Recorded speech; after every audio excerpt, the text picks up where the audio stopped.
আল্লামা ইবনে হাজার রহমাতুল্লাহ আলাইহি তিনার কিতাবুল জাওয়াজির নামে একটি গ্রন্থ আছে। সেই গ্রন্থতে লিখছেন, একজন ব্যক্তি ভরা বাজারের মধ্যে একজন বগল পর্যন্ত হাত কাটা ব্যক্তিকে দেখতে পায়।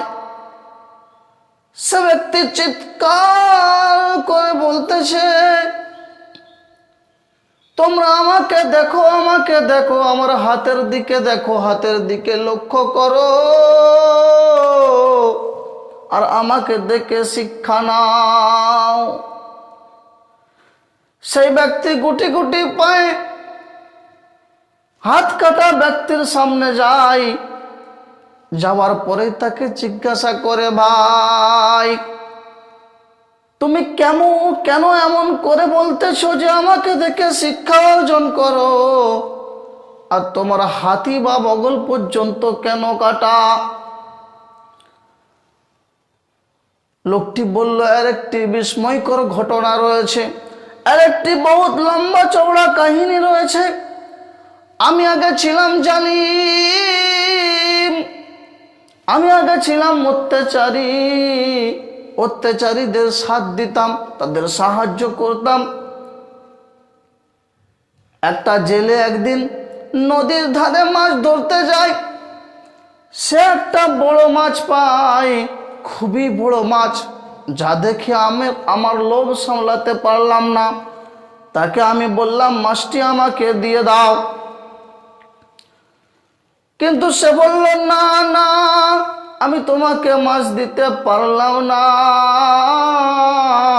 কারণ আমার ঘরে বিবি বাচ্চা রয়েছে, ক্ষুধার্ত, আমি অভাবী, আমার সংসার অভাবে অনটনে চলছে। আমি যদি যে এটা শহরে বিক্রি করতে পারি, শহরের বাজারে যদি মাছটা বিক্রি করতে পারি, তাহলে আমার যে টাকা হবে তা দিয়ে আমি আমার ক্ষুধার্ত বিবি বাচ্চার পেট ভরাবো, তাদের প্রয়োজন মিটাবো। সে যখন মাছ দিতে চাইলো না, আমি তাকে খুব মারধর করলাম, খুবই পিটলাম, জোর জবরদস্তি তার কাছ থেকে মাছ ছিনিয়ে নিলাম। ঘটনাটা একটু মন দিয়ে শুনবেন। হ্যাঁ আমার মুমিন মুসলমান ভাইরা, ঘটনাটা একটু মনের কান দিয়ে শুনবেন। তার কাছ থেকে জোর করে মাছটা আমি ছিনিয়ে নিলাম। ছিনিয়ে আমি যেতে থাকছি, মাছটি নিয়ে যাচ্ছি। যেতে যেতে সেই মাছটি আমার হাতের মধ্যে কামড় দিল, আমার বুড়ো আঙুলে কামড়ে ধরলো। আমি মাছটা নিয়ে বাড়িতে গেলাম, রান্না করে খাওয়া হলো। কিন্তু সেই মাছের কামড়ে আমার হাতের মধ্যে এত যন্ত্রণা হতে আরম্ভ করলো, আমার নিদ হারাম হয়ে গেল। আমি রাতে বিছানায় তো গেলাম, কিন্তু শুতে পারলাম না, যন্ত্রণায় ছটফট করছি। পরের দিন সকাল হতেই আমি ডাক্তারের কাছে যাই। ডাক্তার বলল, তোমার এই হাতে পচন ধরে গিয়েছে, তোমার এই হাতকে কাটতে হবে, এই আঙুলকে কাটতে হবে। যদি তুমি এই আঙুলকে না কাটো, তাহলে কিন্তু তোমার এই পচন আস্তে আস্তে গোটা শরীরের মধ্যে, গোটা হাতের মধ্যে ছড়িয়ে পড়বে। আমি নিরুপায় হয়ে আমার আঙুলটি কেটে ফেললাম, কিন্তু যন্ত্রণা কমে না। আপনারা বুঝছেন কিছু? যন্ত্রণা কমবে কোথায়? এটা তো মাছের কামড় না, এটা তো আল্লাহর মার। যন্ত্রণা কমে না, যন্ত্রণা যেন আরো ছড়িয়ে পড়ে হাতের মধ্যে। আস্তে আস্তে আস্তে আস্তে আমার যন্ত্রণা কবজি পর্যন্ত এসে যায়। পরের দিন ডাক্তার কাছে আবার যাই। ডাক্তার মাসওয়ারা দেয় যে তোমার হাত কবজি পর্যন্ত কেটে ফেলতে হবে। আমি যন্ত্রণা থেকে বাঁচার জন্য আমার হাত কবজি পর্যন্ত কেটে দিলাম, কিন্তু আরো যন্ত্রণা বেড়ে গেল, পচন আরো শুরু হলো। আস্তে আস্তে আস্তে আস্তে কোনই পর্যন্ত যন্ত্রণা উঠে গেল। আমি যন্ত্রণায় ছটফট করতে থাকছি, আমি অসহায়, সারা রাত কাঁদি, ঘুম আমার আর হয় না। পরের দিন ডাক্তারের কাছে যখন আমি আবার যাই, ডাক্তার বলে তোমার হাত কোনই পর্যন্ত কেটে ফেলতে হবে। আমি যন্ত্রণায় এত অকাতর ছিলাম, এত অসহায় ছিলাম, এত জর্জরিত ছিলাম, আমি কোনই পর্যন্ত হাত কাটতে রাজি হয়ে গেলাম। কিন্তু হাত কেটেও, কোনই পর্যন্ত হাত কেটেও আমার শান্তি হলো না, যন্ত্রণা যেন আরো বেড়ে গেল। কোনই পর্যন্ত সেই যন্ত্রণা চলে এলো, আমি অনুভব করছি কোনই পর্যন্ত আমার পচে গিয়েছে। পাড়ার লোকজন বলল, এটা তোমার দুনিয়াবি কোনো সাজা না, এটা হলো আল্লাহর সাজা। তুমি তোমার এর শুরুয়াত, এই হাত পচার শুরুয়াত কোনখান থেকে হয়েছিল? তখন আমার মনে পড়ে যায় সেই চাষের কথা, সেই জেলের কথা, যার কাছে আমি জোর করে মাছ ছিনিয়ে নিয়েছিলাম, মারধর করেছিলাম। তাদের কাছে ঘটনাটি বিস্তারিত বললাম। বিস্তারিত ঘটনা বলার পর তারা বলল, এ তোমার হাত যতক্ষণ না পর্যন্ত কোনই পর্যন্ত কাটো, তুমি এক তো শান্তি পাবে না, আর কোনই পর্যন্ত হাত যদি কেটে দাও, আর তার কাছে যদি ক্ষমা না চাও, তার কাছে যদি ক্ষমা না চাও, তার কাছে যদি মাফ না করাও, তাকে যদি সন্তুষ্ট না করতে পারো, তোমার এই পচন গোটা শরীরে পৌঁছে যাবে। তুমি আস্তে আস্তে এই পোকামাকড়ের খাবার হবে, দুনিয়াতে তুমি শান্তিতে থাকতে পারবে না। তাদের কথায় আমার মাথায় ঢুকলো। আমি হাত কোনি পর্যন্ত যেভাবে হোক কাটলাম। তারপরে সেই লোকটাকে পুরো শহরে খুঁজতে থাকলাম, খুঁজছি খুঁজে আর পাই না। এক পর্যায়ে সে লোককে আমি পেয়ে গেলাম, তার কাছে আমি হাঁটু গেড়ে বসে গেলাম এবং তার পায়ে ধরে আমি ক্ষমা চাইলাম। ভাই, তুমি আমার অবস্থা দেখো, আমার সে গোটা কোনই পর্যন্ত কেটে গিয়েছে। আমি সেই ব্যক্তি যে তোমার কাছে জোর জবরদস্তি করে মারধর করে মাছ ছিনিয়ে নিয়েছিলাম, তুমি আমাকে আল্লাহর রাস্তে মাফ করে দাও, নচেত আমি শেষ হয়ে যাব। আমি আর সহ্য করতে পারছি না, আমি আমার কর্মের ফল ভোগ করে নিয়েছি। লোকটি তার এই অবস্থা দেখে, এই করুণ অবস্থা দেখে ক্ষমা করে দেয়।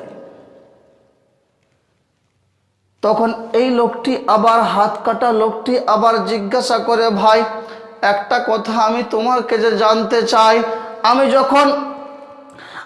যখন মাছটা তোমার কাছে ছিনিয়েছিলাম, তুমি কি কোনো বদদুয়া দিয়েছিলে?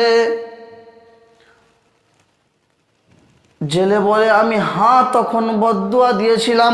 আমি আল্লাহর কাছে জানিয়েছিলাম, আল্লাহ তুমি আমাকে রিজিক দিয়েছিলে, আমি সেই রিজিক নিয়ে যাচ্ছিলাম আমার পরিবারের মুখে তুলে দেওয়ার জন্য, সে রিজিক আমার কাছে ছিনিয়ে নিয়েছে। আল্লাহ, আমি তার ফলাফল দুনিয়াতেই দেখতে চাই, আমি তার জোরের ফলাফল দুনিয়াতেই দেখতে চাই, আমাকে তার ফলাফল তুমি দুনিয়াতেই দেখাও। আল্লাহ তাই দুনিয়াতেই ফলাফল দেখিয়ে দিয়েছে। সেই দিন থেকে আমি তওবা করেছি, সেই দিন থেকে আমি সেই লোককে বলেছিলাম, সেই লোকের কাছেই তুমি সাক্ষী থাকো, আমি আর কোনোদিন জুলুম করব না, অত্যাচার করব না এবং অত্যাচারের সাথেও থাকবো না। তাই আমি বাজারে বাজারে ঘুরি আর মানুষকে বলি, তোমরা আমাকে দেখো আর অত্যাচারের পরিণাম কি হয় দেখো, আমাকে দেখে শিক্ষা নাও। বন্ধু, আমি আপনি যদি অত্যাচার করি, আল্লাহ পাক আমাকে আপনাকে ছেড়ে দেবে না। হাদিস পাকের মধ্যে হুজুর পাক সাল্লাল্লাহু আলাইহি ওয়াসাল্লাম সোনার জবানে ইরশাদ করে বলেন, ইত্তাকু দাওয়াতাল মাজলুম, তোমরা মজলুমের বদদুয়া থেকে বেঁচে থাকো। আল্লাহ কা ঘর দূর হ্যায় অন্ধের নেই, আল্লাহর দরবার দূর কিন্তু অন্ধকার নয়। আল্লাহর মার যখন হয় কোনো আওয়াজ হয় না, মানুষ বুঝতেও পারে না কোন দিক থেকে আল্লাহ পাক তাকে ধরে, কোন দিক থেকে আল্লাহ পাক তাকে আযাব দেয়। আপনারা হাজ্জাজ বিন ইউসুফ নাম শুনেছেন, বিরাট বড় জালিম, এত বড় জালিম যে সাহাবাদেরকে কতল করেছেন। তার নিজ হাতে প্রায় 70,000 মানুষ কতল হয়েছে এবং তার হুকুমে 90,000 মানুষ কতল হয়েছে। এত বড় জালিম, সেই জালিমের নামে সাঈদ বিন জুবায়ের তাহাজ্জুদ গুজার, যার কোনো তাহাজ্জুদ কাজা নেই, যার কোনো নামাজ কাজা নেই, পুরো সাল সাল রোজা রাখতেন। সেই সাঈদ বিন জুবায়ের একদিন খুতবার দিন, জুমার দিন খুতবাতে বলছেন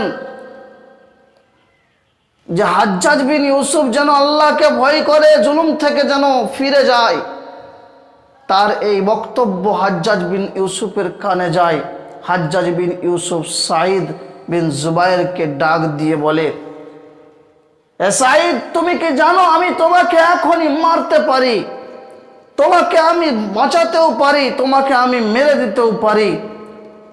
তখন সাঈদ বিন জুবায়ের ডাঁটের সাথে বলে, তুই কি আমাকে মারবি? মারনা এবং জিন্দা করনা, মারা এবং জীবিত করা এ তো শুধুমাত্র আল্লাহ তাআলার কাজ, তুই কি মারবি? বলছে, জানিস আমার কত পাওয়ার, আমি কত কত মানুষকে কতল করেছি। বলছে, তুই কি আমাকে মারবি? কত দেখলাম ফিরাউন, কত দেখলাম হারুন, কত কারুন, কত দেখলাম সাদ্দাদ, নমরুদ, সব পৃথিবীতে এসেছিল, নিঃশেষ হয়ে গিয়েছে, তুইও নিঃশেষ হয়ে যাবি, তুই কি আমাকে মারবি? এই কথা শুনে হাজ্জাজ বিন ইউসুফ বলে, একে কতল করো। জাল্লাদকে হুকুম দেয়, একে কতল করো। তখন সাঈদ বিন জুবায়ের হাসতে থাকে, মুচকি হাসতে থাকে। জালিমের সামনে যখন মুচকি হাসা হয়, তার রাগ কেমন হবে আপনারা তো বুঝতেই পারছেন। তাকে ডাকছে, বলছে, এই কিসের জন্য হাসছিস বল? বলছে, আমি হাসছি তোর বেকুফির দিকে তাকিয়ে এবং আল্লাহ তাআলা যে তোকে ছাড় দিয়েছে ওই ছাড়ের দিকে তাকিয়ে। আল্লাহ তাআলা তোর মতো জালিমকে পৃথিবীতে কেন এখনো বাঁচিয়ে রেখেছে, আর তুই এটা ভাবছিস যে তোকে জিজ্ঞাসা করনেওয়ালা কেউ নেই। হাজ্জাজ বিন ইউসুফ এই কথা শুনে তাকে বলে, যাও, একে নিয়ে যাও, এখনই কতল করো। জাল্লাদ তাকে কতল করার জন্য শুইয়ে দিয়েছে। সাঈদ বিন জুবায়ের পশ্চিম দিকে কেবলা করে নিয়েছেন, মুখ করে নিয়েছেন এবং পড়ছে, ইন্নী ওয়াজ্জাহতু ওয়াজহিয়া লিল্লাযী ফাতারাস সামাওয়াতি ওয়াল আরদ। আমি কাবার দিকে মুখ করে নিলাম, আমি আল্লাহর কেবলার দিকে মুখ করে নিলাম, লে আমাকে কতল কর। এই কথা বলার মাত্র সে আরো বকলে গেল, সে আরো হতভম্ব হয়ে গেল। তার দিমাগ, মাথার মগজ, বুদ্ধি, বিবেক সব হারিয়ে ফেললো এবং বলল, না না না, একে কেবলার দিকে মুখ করে কতল করা যাবে না, কেবলার দিক থেকে মুখটা ঘুরিয়ে দাও। যখন কিবলার দিক থেকে মুখটা ঘুরিয়ে দিয়েছে, তখন সাঈদ বিন জুবায়ের তিনি বলেছেন, লিল্লাহিল মাশরিক ওয়াল মাগরিব, আল্লাহ তাআলার জন্য মশরিক এবং মাগরিব, পূর্ব দিক, পশ্চিম দিক, সব দিক আল্লাহ তাআলার জন্য।